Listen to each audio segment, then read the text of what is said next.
¿Qué tal? Muy buenos días. A continuación le presento las actividades programadas este lunes en la Asamblea Legislativa del Distrito Federal. Comenzamos a las 8 con una conferencia de prensa para presentar la convocatoria de un evento denominado Flores con Causa. Esta actividad está a cargo de la diputada Eva Eloísa Lescas Hernández. A las 10, la diputada Citlali Minerva Hernández Mora ofrecerá un mensaje a los medios donde hablará sobre el amparo colectivo interpuesto por diferentes vecinos relativo al deprimido que se construye en la zona de Mixcoac. También a las 10 tenemos programada una cruzada informativa sobre las gestiones realizadas para resolver el tema del agua en Iztapalapa.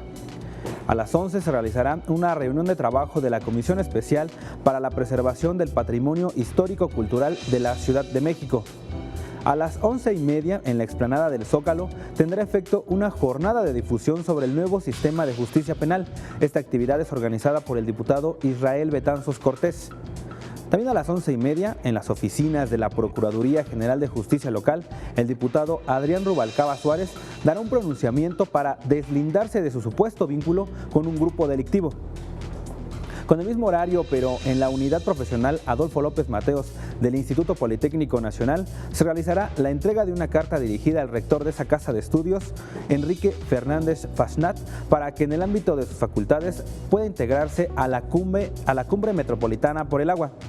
A la 1, los integrantes de la Comisión de Atención al Desarrollo de la Niñez tendrán una reunión de trabajo. Y finalmente, a las 6, en el edificio Zócalo, será la inauguración de la exposición fotográfica Imaginación. Esta actividad es convocada por la presidenta de la Comisión de Cultura, Abril Janet Trujillo Vázquez. Hasta aquí la agenda legislativa. Los detalles más importantes podrá conocerlos por 21 Noticias. Que tenga un excelente inicio de semana.